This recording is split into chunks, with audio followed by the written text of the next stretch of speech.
estar en tu presencia, por poder adorarte, poder glorificar tu nombre. Gracias, Señor, por amarnos tanto.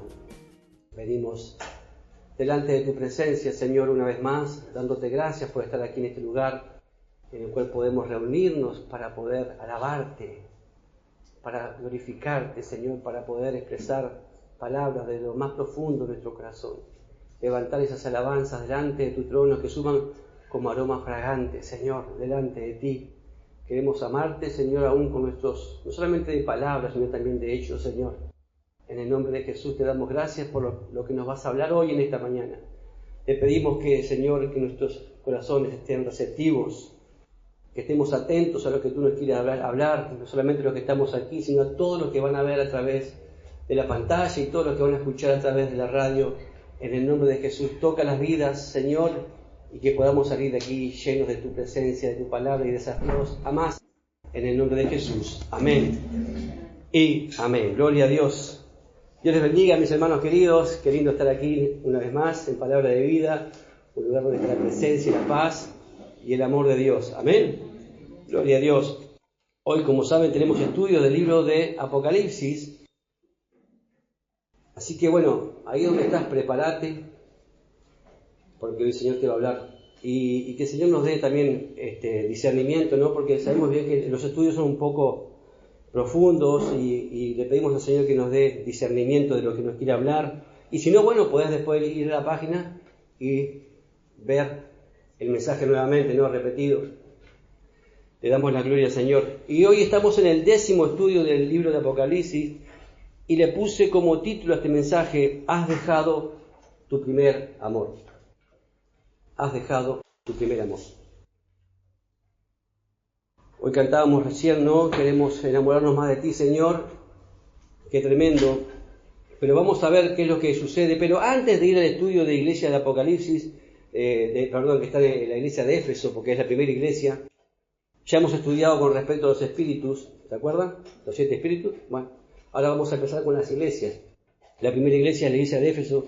Quiero que veamos en Apocalipsis 1, versículo 19, cómo el Espíritu Santo nos muestra todo el bosquejo del libro de Apocalipsis en 3 puntos muy importantes. Miren, lo vamos a ir estudiando. Eso va a ser como a modo de introducción, ¿no? En Apocalipsis 1, versículo 19, nos muestra, como les digo, todo el bosquejo de todo el libro de Apocalipsis. Miren qué tremendo esto. Dice, escribe las cosas que has visto, y las que son, y las que han de ser después de estas, ¿no? Entonces, número 1, vamos a ver ahí ver los 3 puntos. Número 1, escribe las cosas que has visto. ¿Se acuerdan que se refiere esto a cuando la visión de Juan, se acuerdan que estaba en la isla de Patmos, y escucha una voz detrás, y ahí, ¿qué hace? Él ve a Cristo. Se trata de eso. Dice, ¿lo que has visto? ¿A quién? A Jesucristo. Incluso lo vamos a hacer un repaso hoy para que podamos recordar qué fue lo que él vio. Él escucha la voz, creo que el estudio número 5, creo que es 6, ahí pueden ir a nuestra página de YouTube y van a ver lo que Juan vio y todo el significado, ¿no? Las cosas que son, número 2, se refiere al estado y la condición de la iglesia, que eso lo vamos a leer en el capítulo 2, ahora que vamos a empezar, hasta el capítulo 3. Entonces, las cosas que has visto, ¿se acuerdan? Es Cristo glorificado, como él lo ve, a Cristo glorificado con todo su aspecto y lo que él le dice.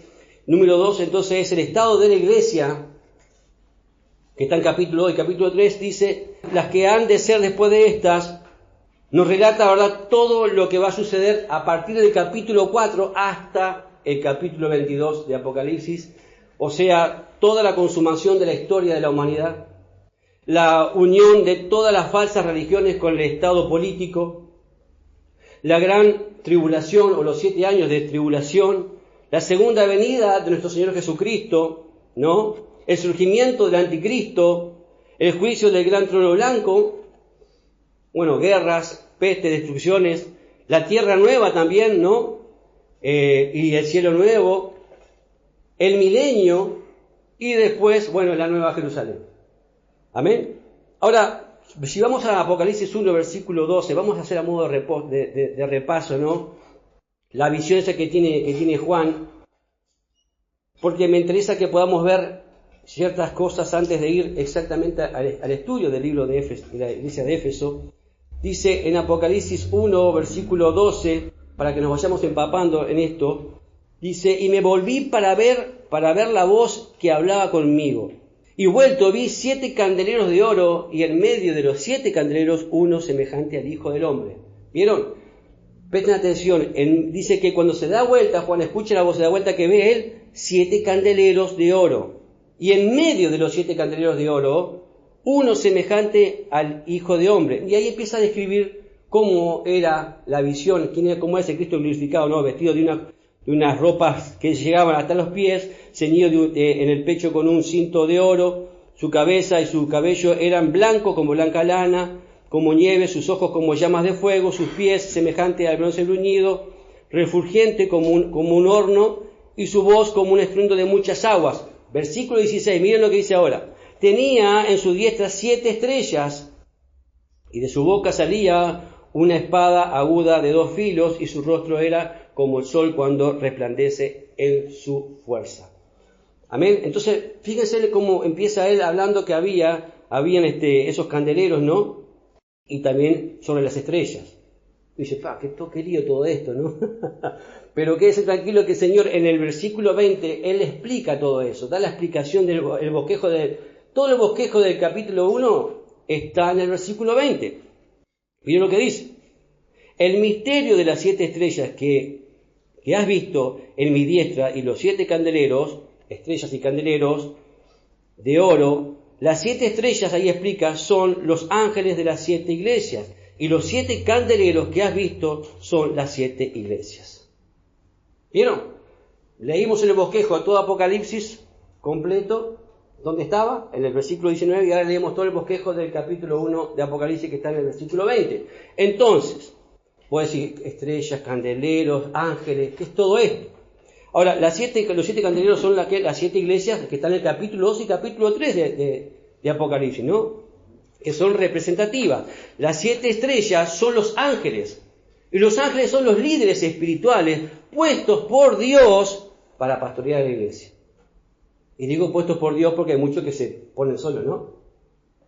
Y no son los verdaderos ángeles, puestos por Dios. Ahora, las estrellas y los candeleros, ¿qué hacen? Iluminan, resplandecen, bien, brillan, ¿no? Traen luz. Pero Jesús, ¿qué dijo de nosotros en Mateo 5:14? Vosotros sois ¿qué? La luz. Por eso dice estrellas, por eso dice candeleros, ¿no? Y Jesús lo dijo, ¿quién pone una luz debajo de una mesa, ¿no? Y un almud, dijo, ¿quién pone debajo o esconde la luz? Hay que alumbrar, hermano, la pone en lugar alto para que alumbre. Nosotros tenemos que alumbrar. Por eso el Señor lo representa así, ¿no? Ahora vamos a comenzar con el estudio de la iglesia de Éfeso. Dicho esto, van a ver por qué les dije toda esta introducción. El primer mensaje a la iglesia en Éfeso comienza Cristo diciendo algo muy significativo, y lo vamos a ver por qué. Lo leemos, Apocalipsis 2, versículo 1. Escribe al ángel de la iglesia en Éfeso, ¿vieron? El que tiene las 7 estrellas en su diestra, el que anda en medio de los 7 candeleros de oro, dice esto: yo conozco tus obras y tu arduo trabajo y paciencia, y que no puedes soportar a los malos, y has probado a los que se dicen ser apóstoles y no lo son, y los has hallado mentirosos, y has sufrido y has tenido paciencia, y has trabajado arduamente por amor de mi nombre, y no has desmayado. Pero tengo contra ti que has dejado tu primer amor. Hasta ahí leemos. Aquí Cristo entonces se está refiriendo a una iglesia en particular, que es la iglesia de Éfeso, ¿no? Pero al mismo tiempo es el que anda, dice, en medio de todas las iglesias, ¿no? Así comienza. Él se refiere pero él anda en medio de todas las iglesias. Esto significa que la revelación es para todos los líderes espirituales, para los pastores, también para los padres de familia, porque son líderes, ¿sí o no? En sus casas tienen que pastorear a sus pequeños rebaños, ¿sí o no? Entonces, principalmente a los varones, ¿no? Les habla el Señor. Cuando un pastor, un jefe de familia, descuida a su rebaño o descuida a su familia viviendo de una manera pecaminosa, en pecado, ¿verdad? Desobedeciendo, abre puertas para ¿a quién? Al enemigo. Abre puertas para que el enemigo haga estragos, tanto en su casa como en la iglesia, ¿verdad? Porque somos nosotros los varones responsables de vivir una vida en santidad y que le agrada al Señor, amando al Señor. El Señor le habla al líder, el Señor dice, escribe al ángel, dice. No es algo que yo lo digo, lo dice la palabra del Señor. Él le habla al ángel, ¿no? En este mensaje es principalmente para los líderes y las iglesias de todo el mundo, ¿no? Ahora, ¿por qué no aparece la iglesia verdad, otras iglesias, como la iglesia, como le digo, de Troas, la iglesia de Mileto, la iglesia de Colosas, de Corinto, la iglesia de Gálatas, la iglesia de los tesalonicenses? Porque las 7 iglesias, ¿se acuerdan como les dije? Son representativas. El 7 representa complexión, totalidad, perfección, y las características de estas iglesias son las mismas características de todas las iglesias de todos los tiempos, de aquella época y de esta época y de la época incluso hasta cuando Cristo venga. Amén, porque son representativas. Ahora, y además, cada iglesia o cada uno de nosotros en lo personal, tenemos que decir, esto Dios me lo está hablando a mí. Porque ¿cuántos son iglesias acá? Pregunto. ¿No? Si somos iglesia, es que el Señor nos habla a cada uno de nosotros, en lo personal y también a diferentes iglesias.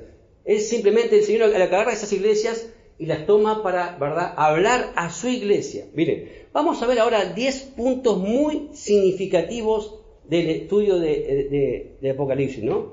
Miren estos 10 puntos que son muy significativos. Número 1, en todos los mensajes de las 7 iglesias encontramos alguna característica de Cristo en el capítulo 1. Lo acabamos de ver eso, ¿sí o no? Porque ¿se acuerdan cuando comenzaba que decía que Él estaba entre medio, ¿no? En el capítulo 1 decía, el que anda entre medio. Ya lo había dicho, que andaba entre medio de los candeleros. Cuando Juan lo vio que andaba entre medio. Y él en el capítulo 2 lo repite. Y si se van a fijar, dice siempre, acá dice, el que escribe el ángel de tal iglesia, y empieza a mencionar cada aspecto del capítulo 1 del estudio del libro búsquenlo, después se van a dar cuenta, así que es asombroso. El que tiene la espada, que sale la espada de su boca, bueno, el que tiene pies como de bronce bruñido, todo eso él lo repite en cada presentación de cada iglesia, de cada vez que se refiere. Número 2, todas las cartas están dirigidas, como le decía, al ángel de la iglesia, el pastor, el mensajero o el líder. Número 3, Cristo da su aprobación a todas las iglesias según las obras, menos, ¿verdad?, a una llamada Laodicea. La última no le da ninguna aprobación, ninguna. Número 4, Cristo reprende a todas menos a 2. Reprende a 5 de las 7, menos a Esmirna y a Filadelfia. A esas no las reprende. Número 5, Cristo llama al arrepentimiento a 5 de 7 iglesias. Miren, a 5 de 7 les llama a arrepentirse. Número 6, a todas se les advierte acerca de un juicio. A todas las iglesias se les acerca, menos a esas 2, ¿se acuerdan que les dije? ¿Por qué? Porque el juicio empieza ¿por dónde? El juicio empieza por casa. Primero el Señor tiene que juzgar a la iglesia y advertir a la iglesia y darle una oportunidad a la iglesia para después traer su juicio al mundo, que ese va a ser tremendo. Número 7, a todas se les dice que hay una promesa para todos los que venzan. Hay una promesa para todas las iglesias, a todos los que venzan, hay una promesa. Y yo me acuerdo de ese pasaje que dice que en Cristo somos más que vencedores. En Cristo dije, ¿no? En Cristo somos más que vencedores. Ahora, número 8, la Odisea es la única iglesia que no tenía ninguna virtud, ¿verdad? O sea, no hay nada que se le pueda alabar, por así decirlo. No hay ninguna virtud en esa iglesia. Esa iglesia cree que está de determinada manera pero en realidad Dios ve lo que el hombre no ve. Vivía de apariencia, pero por dentro era una desventurada, era una miserable. Y Jesús empieza a decirle tantas cosas, hermano, que es fuerte. Número 9, a cada iglesia se le hace una advertencia o le da una oportunidad. Una advertencia o una oportunidad. Dice, el que tiene oído para oír, oiga lo que el Espíritu dice a las iglesias. Le está dando una oportunidad. Porque la palabra oír en el hebreo significa obedecer. Y número 10 dice, en cada carta se le dice, ¿no? El Señor le dice a Juan, escribe, indicando que esto, ¿verdad?, es dirigido por Jesucristo. Escribe, Jesús le dice, escribe. Ahora, qué importante es, ¿verdad?, escribir. Por algo el Señor nos dejó la palabra escrita para que podamos repasar, para que podamos meditar, ¿no? Ahora, vamos al trasfondo histórico y geográfico de la iglesia en Éfeso, ¿no? Esta iglesia comenzó en el segundo viaje misionero de Pablo. ¿Se acuerdan que estábamos estudiando el primer viaje misionero que lo terminamos? Esta iglesia comienza en el segundo viaje misionero de Pablo. Éfeso era un puerto lleno de idolatría, de mucha maldad. Adoraban a la diosa Diana de los Efesios o a la diosa Artemisa, que es la misma. Y curiosamente, si vas al Museo del Vaticano, no vas a encontrar una diosa, vas a encontrar la diosa de Éfeso en el Museo del Vaticano. En el templo, ¿verdad?, dedicaba de esta diosa de Artemisa, o Diana de los Efesios, era una de las más grandes maravillas del mundo antiguo. Tenía 120 metros de alto por 70 de ancho. También su templo tenía unas 120 columnas, ¿no?, de 12 metros de alto. Cientos de sacerdotisas en el templo de Artemisa funcionaban como prostitutas sagradas, lo que convirtió este puerto en un centro de inmoralidad, vicios, alcohol, droga de todo tipo, idolatría, paganismo, porque todos esos vicios siempre estuvieron. Y ese lugar era realmente un antro. Todos los marinos tenían que adorar a esta diosa, ¿verdad? Y parte del culto era tener una noche con esas diosas del amor, entre comillas. Ahora, también tenían templos dedicados a los dioses romanos, porque se acuerdan que Roma era la que tenía todo en aquel entonces, el Imperio Romano, tenía todo tomado, y ellos también tenían sus dioses, y ahí también adoraban, ya que estaba, a todos los dioses romanos, pero también hacían templos para adorar, por ejemplo, al emperador Adriano, otro templo también al emperador Severo, y ahí había mucha idolatría, abundaba la superstición, el ocultismo, la hechicería, la brujería. Vendían artículos, decían que era para la suerte. Miren lo que había en ese lugar, ¿no? Había incluso en aquel entonces 130 ciudades alrededor, ¿verdad?, de Éfeso, y el puerto principal por las grandes riquezas marítimas era ese lugar, Éfeso. Pablo estuvo aproximadamente 3 años en ese lugar, en Éfeso. Y ¿saben qué? Estuvo 3 años en ese lugar sin contaminarse. Miren todo lo que les nombré, todo lo que era ese lugar, pero Pablo estuvo ahí, fue a plantar iglesia y a llevar el evangelio, a hacer luz, como leíamos hoy. Ahí Pablo comenzó a enseñar en una sinagoga. ¿Se acuerdan que siempre Pablo iba a la sinagoga y después los judíos lo terminaban sacando a patadas? Hasta que él estuvo enseñando en una escuela, ¿verdad? De un filósofo griego llamado Tirano. Ahí estuvo Pablo también enseñando en esa iglesia. Allí estuvo enseñando 2 años más en una escuela. Miren, no importa dónde sea, vamos a predicar el evangelio, no importa. Eso lo pueden ver si quieren después, apúntenlo en Hechos 19:10 y lo pueden corroborar. Este mensaje, ¿verdad?, que leímos hoy a la iglesia de Éfeso, fue escrito 40 años después de fundada esa iglesia. 40 años de haber sido fundada esa iglesia, este mensaje es escrito. Ahora veamos 2 cosas muy significativas con respecto a que leíamos hoy en Apocalipsis 2:1. Dice, escribe el ángel de la iglesia en Éfeso, ¿no? Apocalipsis 2:1, el que tiene las 7 estrellas en su diestra, miren lo que dice. El que anda en medio de los 7 candeleros de oro. Jesús es el que sostiene, quiere decir, a los ministros. Jesús es el que sostiene a los líderes. Jesús es el que tiene a los pastores, ¿dónde? En su diestra, en su mano. Y eso, hermanos, nos da tranquilidad, nos da paz. ¿Sabe qué significa la palabra sostener ahí? En el original se escribe kratein, que significa sostener fuertemente. El Señor me tiene sostenido fuertemente. El Señor tiene sostenido a todos los pastores, a todos los líderes espirituales fuertemente. El Señor es el que nos sostiene, sino que sería de nosotros. Esto es maravilloso. Y número 2, también vemos acá que Jesucristo anda en medio de todas las iglesias. Él es el que anda en medio, y donde hay 2 o 3, dice su palabra, Él está en medio, lo dice. Pero también lo dice acá en Apocalipsis. Entonces Jesús nos sostiene y está en medio de nosotros. ¿Cuántos dicen amén? Miren qué maravilloso, porque se acuerda que, como decíamos acá, ¿no? Que los ángeles representan a los líderes y los candeleros a la iglesia. Ahora seguimos en Apocalipsis ahí 2, dice Jesús, después que dice esto, dice: yo conozco tus obras y tu arduo trabajo y paciencia, y que no puedes soportar a los malos, y has probado a los que se dicen ser apóstoles y no lo son, y los has hallado mentirosos, y has sufrido, miren, y has tenido paciencia, y has trabajado arduamente por amor de mi nombre, y no has desmayado. ¡Wow, hermano! Yo cuando leo esto digo, tremendo, hermano. Esto es maravilloso. Si nos detenemos acá, esta iglesia podría decir: gracias, Señor, porque, ¿verdad?, viste mi trabajo. Gracias, Señor, porque viste mi paciencia.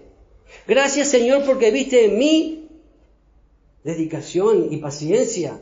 Gracias, Señor, porque viste mi sufrimiento. Y gracias, Señor, esta iglesia podría decir, ¿no? Todas estas cosas pueden ser dignas de aprobación. Ahora, si es el resultado del amor de Jesús, ahí realmente esas obras realmente pueden ser maravillosas. Si es el resultado del amor de Dios para con Dios. No a su nombre, porque lo acabamos de leer acá, ¿no? Has trabajado arduamente, dice, por amor. Miren qué tremendo esto. Yo cuando leí esto no podía creerlo. Por amor a mi nombre, pero no por amor al Señor. Y ahora vamos a ver que esto realmente es así. Se puede hacer, ¿verdad? Se pueden producir grandes obras sin Dios y sin amar a Dios.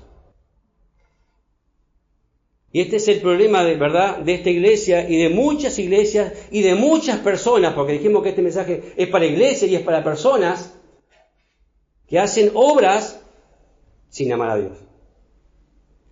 Se puede adorar, se puede trabajar, se puede sufrir, se puede ayudar, se puede hacer muchas cosas, etcétera, etcétera, en la carne. Y adorar al Dios yo. Porque yo, porque mí, porque yo. Gracias, Señor, porque viste mis obras. Gracias, Señor, porque viste mi arduo trabajo y mi sudor. Cuántas cosas he hecho por ti, Señor. Y he hecho tanta cosa, he dejado todo. Y el Señor le encaja un pero ahí. Pone un pero. Ay, hermano, que es tremendo. ¿Por qué, hermano? El Señor conoce tus obras y la motivación por la cual, el origen de esas obras. ¿Cuál es el origen de todo lo que hacemos? Si realmente es el amor a nuestro Señor. Por eso ahí miren, en 1 Corintios 15, 58 dice: así que, hermanos míos, amados, ¿no? Amados míos, amados, estad firmes y constantes, creciendo en la obra del Señor siempre. ¿Cuánto tenemos que estar creciendo? Siempre. Sabiendo que vuestro trabajo en el Señor no es en vano. ¿Vieron esos pequeños detalles, esas pequeñas letritas que están ahí? No podemos pasarlas por alto. En el Señor no es en vano. Si tú estás trabajando porque amas al Señor con todo tu corazón, quédate tranquilo, quédate tranquila.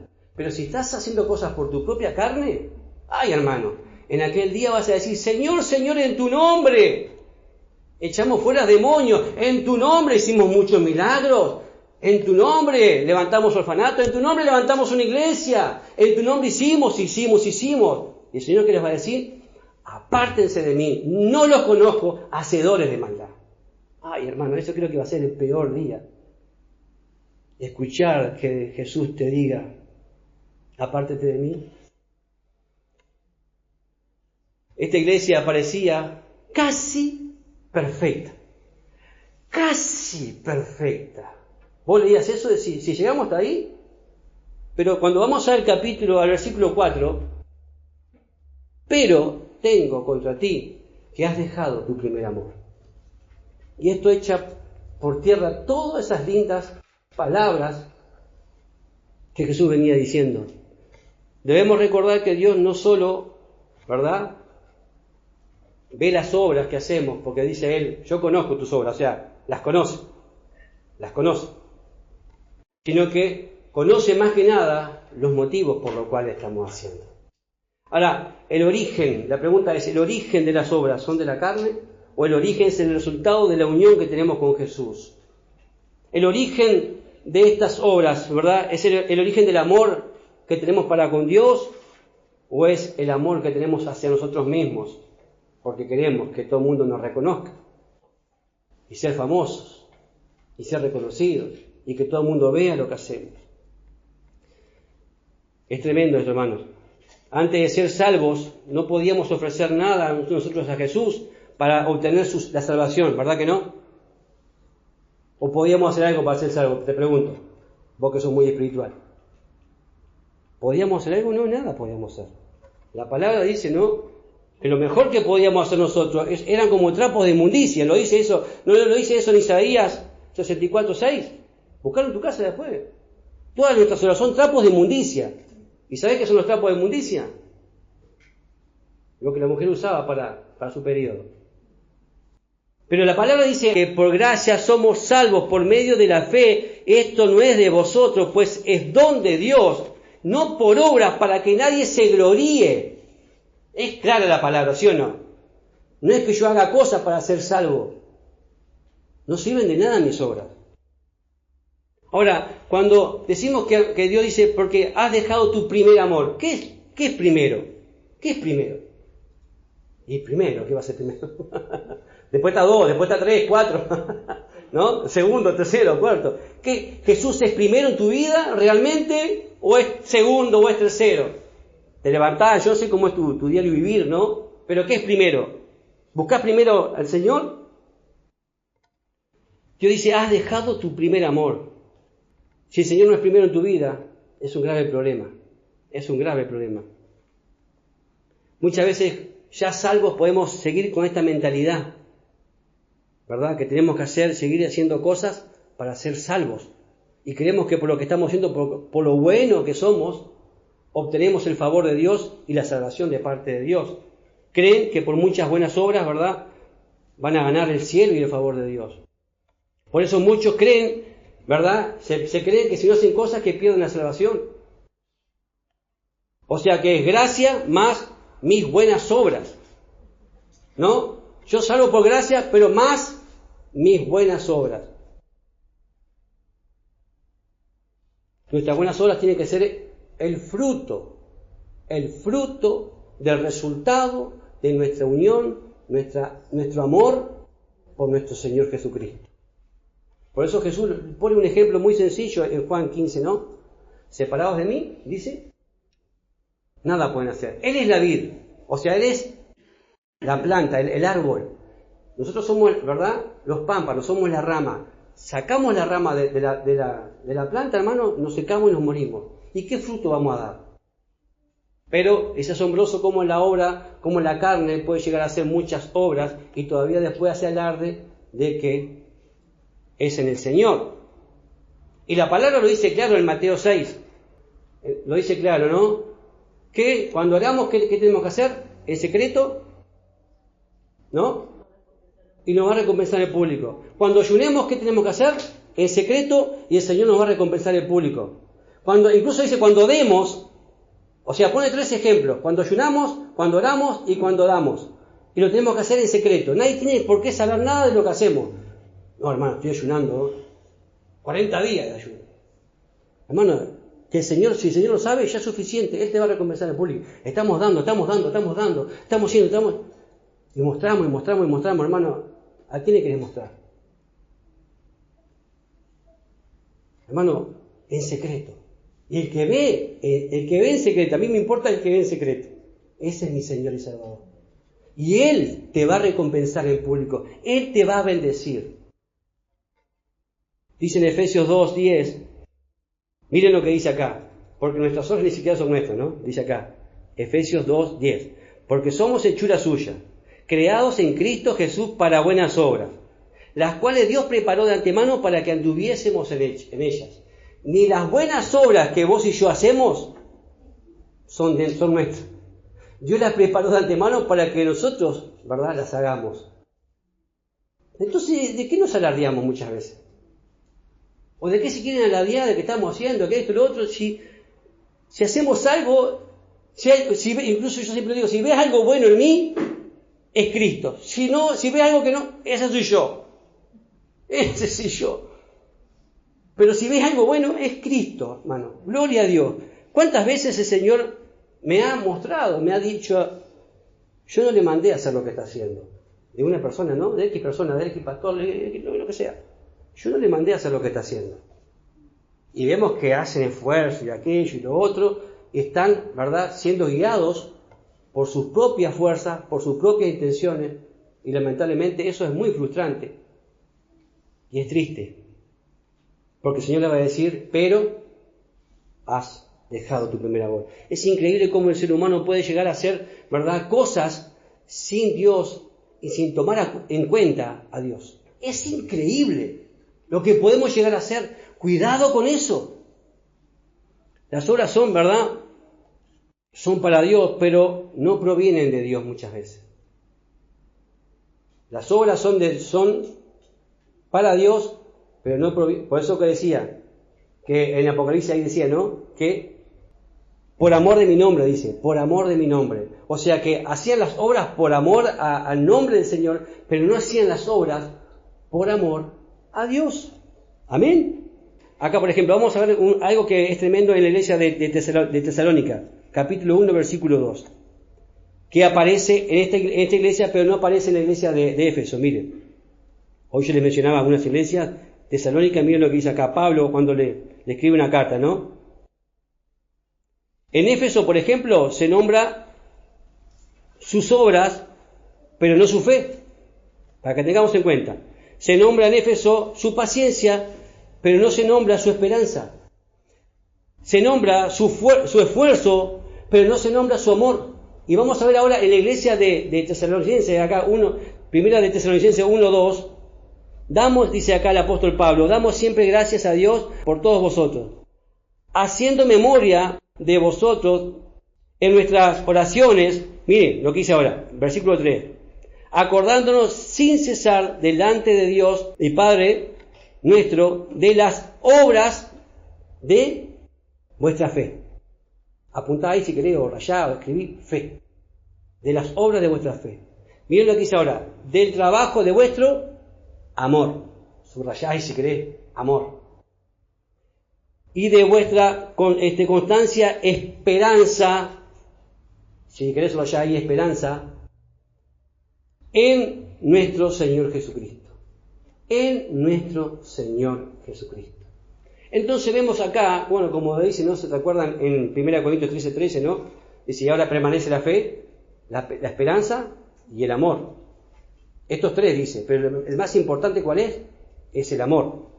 Ahora, estos son tres ingredientes que tienen que estar en la iglesia. Por eso la iglesia de Tesalónica lo tenía. Y Pablo decía, doy gracias a Dios, porque ustedes tienen estos tres ingredientes, que es, ¿verdad?, la esperanza, la fe y el amor.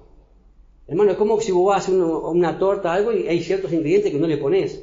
Se echa a perder todo, ¿sí o no?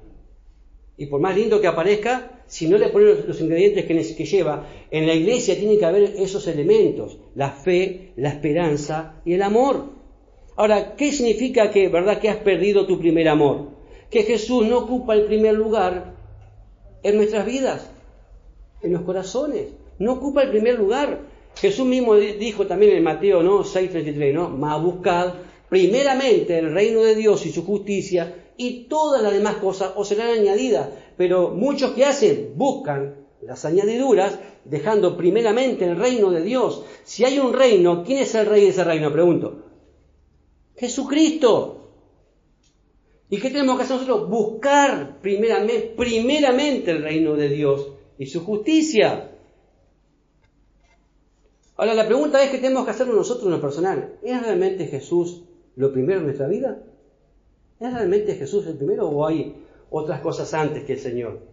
¿Se acuerdan de aquel joven rico que se arrimó a Jesús? ¿Se acuerdan?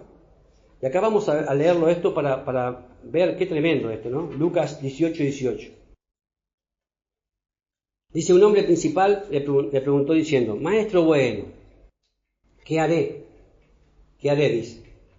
¿Qué haré para heredar la vida eterna? Jesús le dijo, ¿por qué me llamas bueno? Ninguno hay bueno sino solo Dios. ¿Los mandamientos sabes?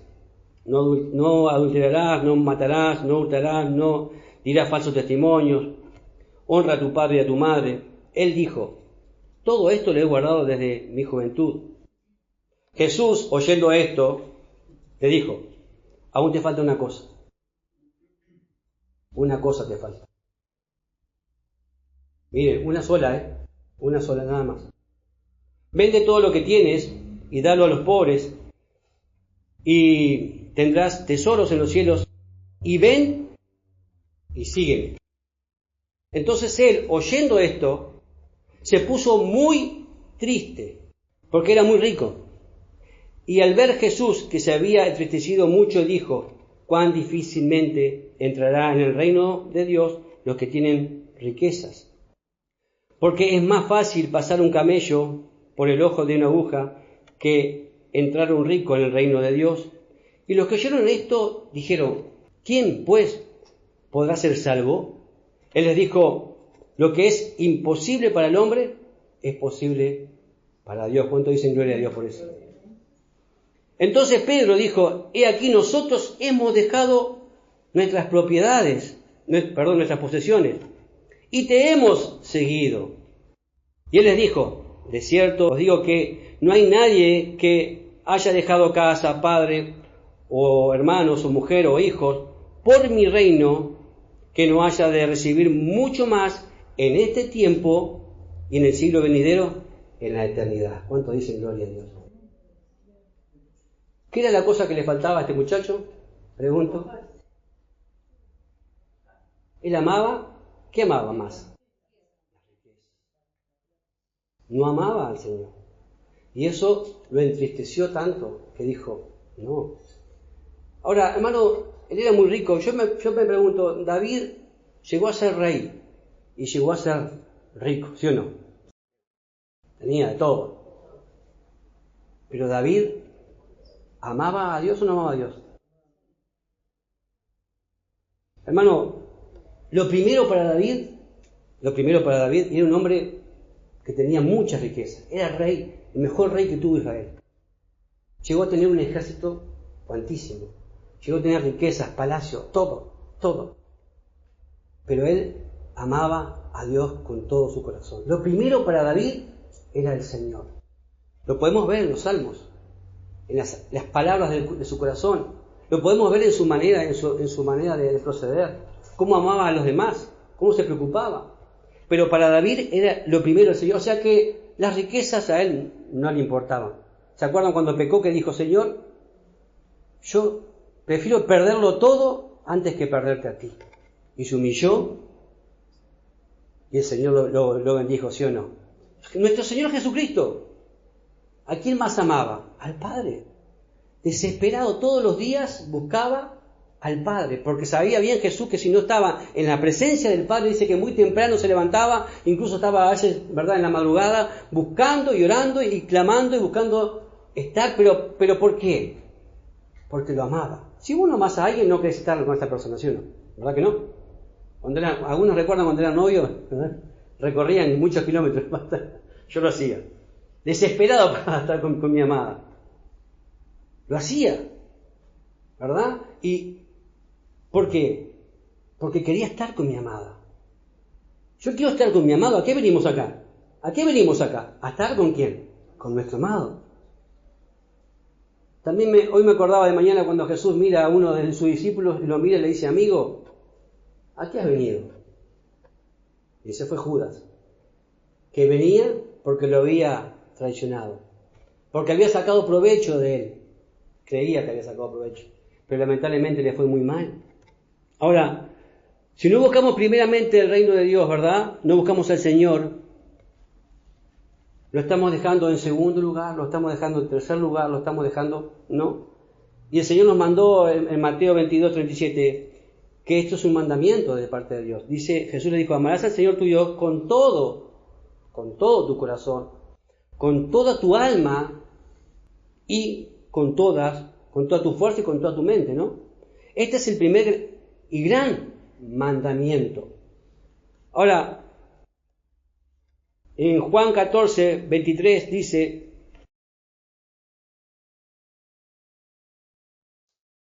si no vamos al Señor nunca vamos a guardar su palabra. Así que cada vez que no guarde su palabra, pensá en esto, mira. Yo voy a decir, ¿estoy amando a Dios o no?